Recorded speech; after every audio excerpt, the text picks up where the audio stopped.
एक इराक में भी आपने रेस्क्यू किया है? इराक का मैं बताऊंगा, एक इराक का एक मामला आया था मुझे अभी 2024 में। तो उसका नाम था राना समंदर। राना समंदर की कहानी ये है कि राना समंदर इराक एक सप्लायर कंपनी में काम करने गए थे। तो यहाँ की वो बम्बई की कंपनी थी सप्लायर। उसने एक चाइना कंपनी से कॉन्ट्रैक्ट लिया था इराक में। ये उस कंपनी के मतलब भारतीय कंपनी के थ्रू इराक गए, और इनकी ज़ुबान जो थी वो कोई बंगाली टोन थी। तो इमिग्रेशन अधिकारी को ये लगा कि ये बांग्लादेशी है। तो इन्होंने क्या किया, इमिग्रेशन अधिकारी एयरपोर्ट अथॉरिटी ने इनका पासपोर्ट रख लिया और उसके एवज में एक टोकन दिया कि हमें आपकी नागरिकता पे थोड़ा संदेह है और आप ये टोकन रखिए, हम जांच करके आपको रिटर्न कर देंगे। तो इसने सोचा कोई नॉर्मल ऐसे ही होगा मामला, तो वो दे के चला आया और अपना काम में बिज़ी हो काम वाम करने लगा। तो 1-2 महीना जब गुजरा तो उसने प्रयास शुरू किया पासपोर्ट लेने के लिए, तो वो पासपोर्ट उसको नहीं मिला।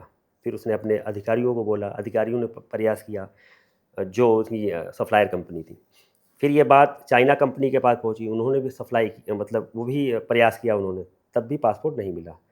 तो अब ये घर वाले यहाँ पे परेशान हो गए, यहाँ ये बंगाल में, नोदिया ज़िला है बंगाल में, वहाँ के रहने वाले थे।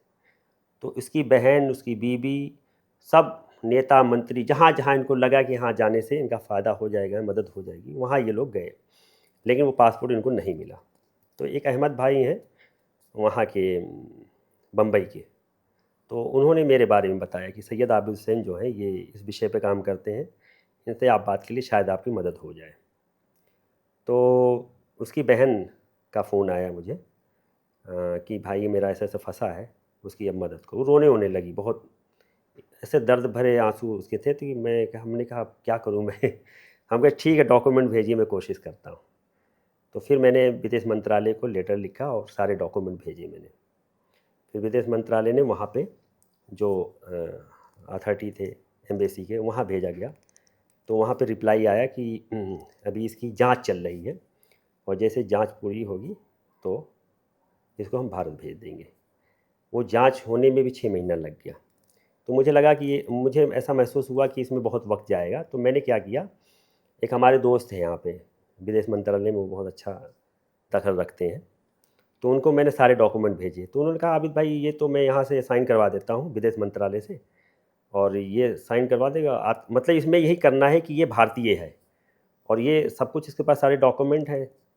तो फिर उन्होंने उसको साइन करवाया यहाँ से, वो साइन करवा के मुझे PDF भेजा। फिर वो मैंने वहाँ के अधिकारी को भेजा, फिर उस डॉक्यूमेंट की भी जांच हुई अच्छा, हाँ, मतलब ऐसा नहीं कि सैयद कि आबिद हुसैन, गलत बना के भेज दिया हाँ, हो तो कहीं। उन्होंने पूरी पुष्टि की। और जब उनको लगा तो फिर उन्होंने एक लेटर भेजा मुझे। वो लेटर मैंने राना समंदर को भेजा, राना समंदर ने उसमें फॉर्म भर के फिर अम्बेसी भेजा, अम्बेसी ने उसको एग्ज़िट करवाया, फिर टिकट करवाया, फिर भारत भेजा। फाइनली रेस्क्यू फाइनली हाँ, वहाँ से भारत निकाल आया। लिया और गया।